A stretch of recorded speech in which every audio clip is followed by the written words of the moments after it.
The only way to get to the island is to wait until low tide, and then you actually drive across on the ocean floor. It's incredible that just a few hours ago this was under 20 feet of water. Just talking to a fellow that lives here, he said his sister came across here about 20 years ago and she did not judge the tides correctly, and she actually ended up losing her car. That's probably the most impressive barn I've ever seen. This is a natural salt water pool. Because of the tides, the changing tides, the water would be changed out in that pool twice a day to keep it fresh.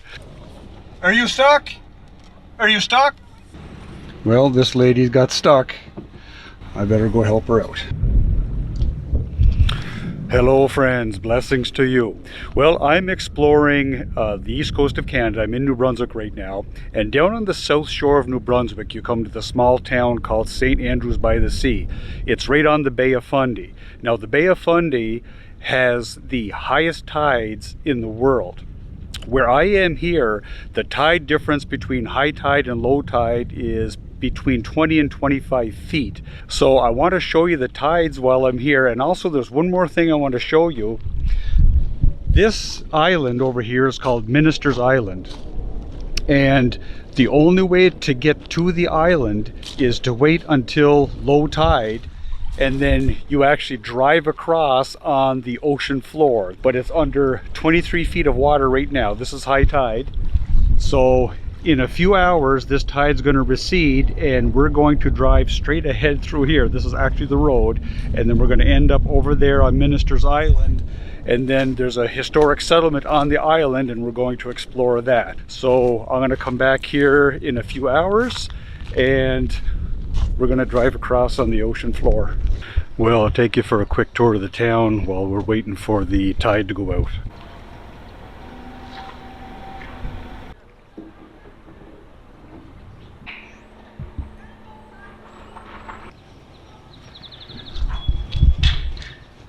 Well, there's certainly no shortage of companies willing to take you out to go whale watching. Actually, the Bay of Fundy is actually known as one of the best places in the world for whale watching. And I was reading a couple of their signs back there, and they actually have a money back guarantee. So if they take you out and you do not see a whale, you get a full refund. Well, I'm going to take you up here. We'll take a look at the wharf. Right now it's pretty close to high tide. I'll show you what it looks like now, and then I'll try to come back at low tide, time permitting, and we'll take a view when the tide is out. So here's a look at the town of St. Andrews. It's quite a picturesque little town. It's actually quite historic. It's quite old, and if you look up there in the hill, that's the famous Algonquin Hotel. We'll take a drive by there and I'll show you that up close.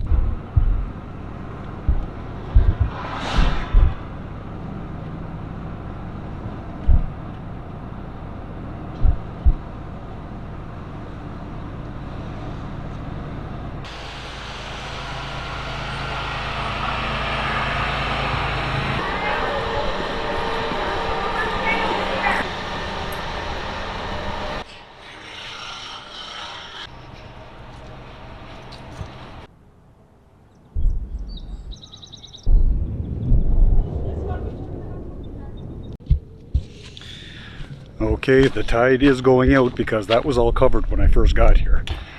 Well friends, it's a few hours later, and here's what it looks like on low tide.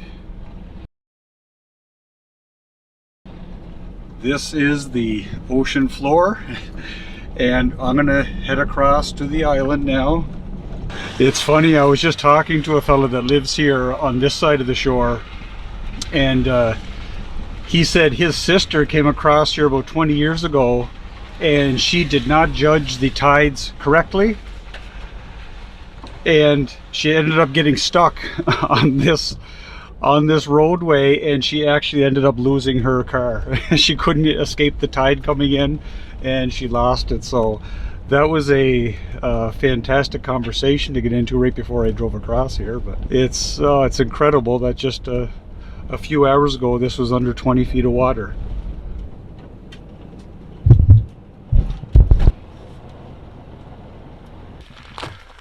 So I'm on the island now.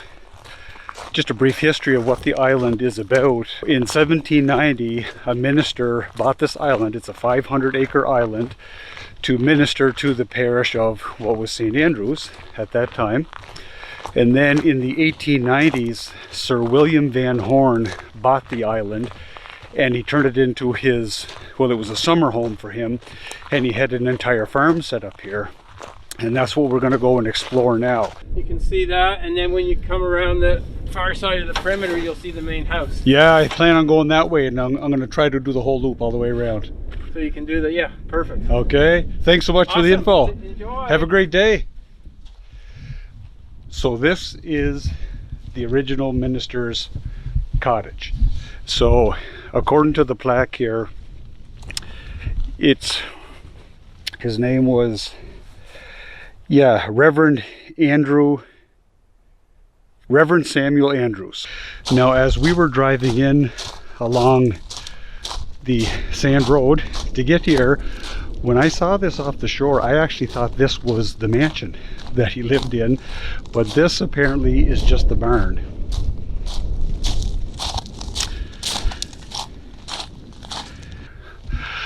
That's probably the most impressive barn I've ever seen. And this part right here, this is the creamery, and this tower used to be a windmill. There was a windmill on the top of that at one time. So that was the creamery for this dairy farm.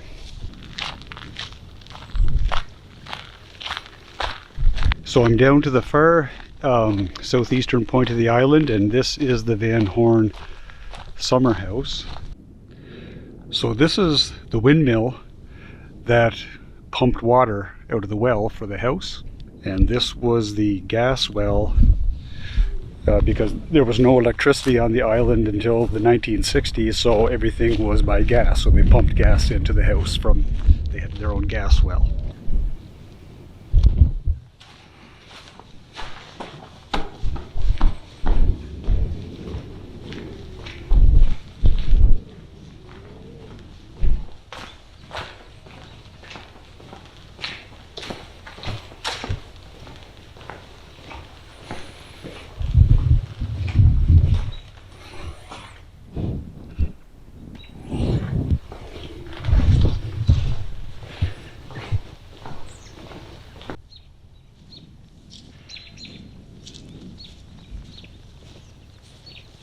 So down towards the shore from the main house, you have the bathhouse.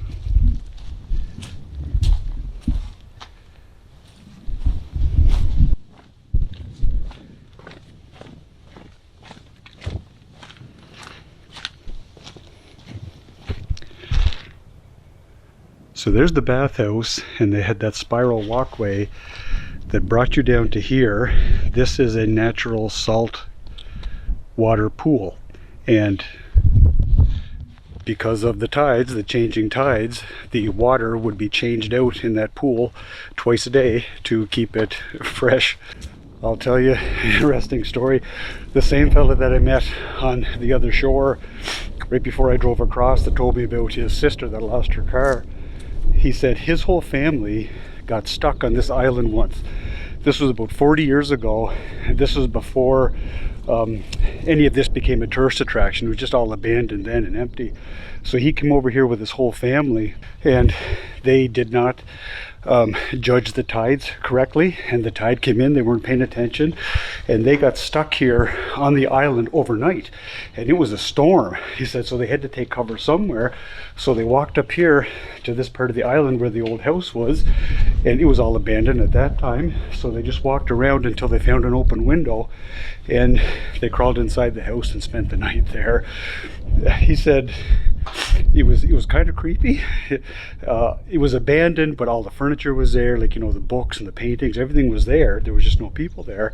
And he said it was one of the funnest adventures that he ever had as a child. It was one of his fondest memories of camping out in this old house in the middle of a storm. So that was pretty interesting of him to tell me that. A couple more buildings here. So this was the carriage house, and upstairs was a apartment for the stable keeper. And this is the garage. This is the remnants of the old greenhouse. And this was the gardener's house here. You know, I had no idea what was here on Minister's Island, and I gotta tell you, I'm pretty impressed. Van Horne was a pretty ingenious fella. He had a whole self-sustaining agricultural system here. He had his own gas well and gas pump to provide light and also some heating. He had a windmill to provide water. He had running water, and also the windmill that was at the creamery, that was to run pumps to pump the milk from the barn into the creamery to make the cream and milk and butter, so they didn't have to carry it all. You have the bathhouse down there with the changing tides, changing the water out a couple times a day. Just the whole setup he had here is just pretty impressive. That's just a tour of the buildings that are here. Like I said, the island's about 500 acres, and there's walking paths. I think there's about 25 kilometers of walking trails throughout the whole island, which I don't have time to do today because I'm getting a little nervous about crossing, and I'm going to head back across. We're going to drive back across the ocean floor before the water comes back. All right, we'll head back across the ocean floor highway.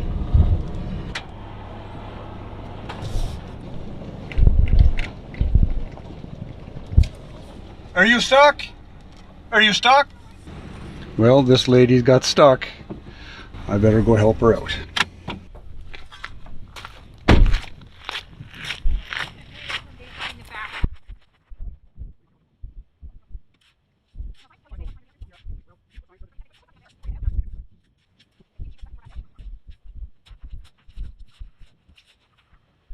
Okay, that's right.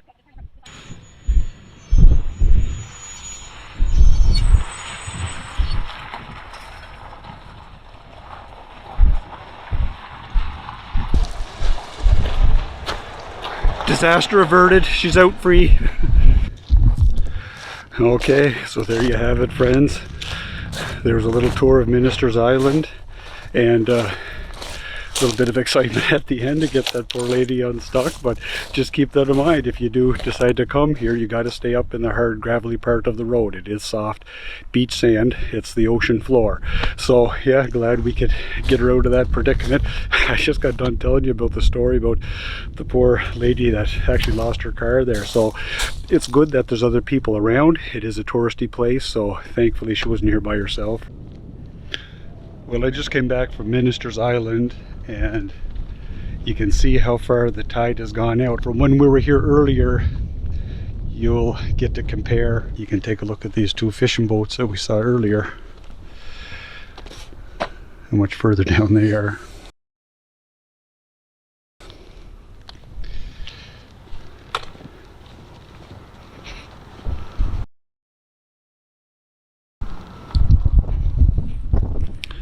Well, friends, I hope you enjoyed this little glimpse of St. Andrews by the Sea, New Brunswick, on the Bay of Fundy. And I hope you enjoyed that view of Minister's Island. And yeah, friends, get out and enjoy all the wondrous things that God has created. And I really hope this blessed you. See you on the next adventure. May God bless you and your families.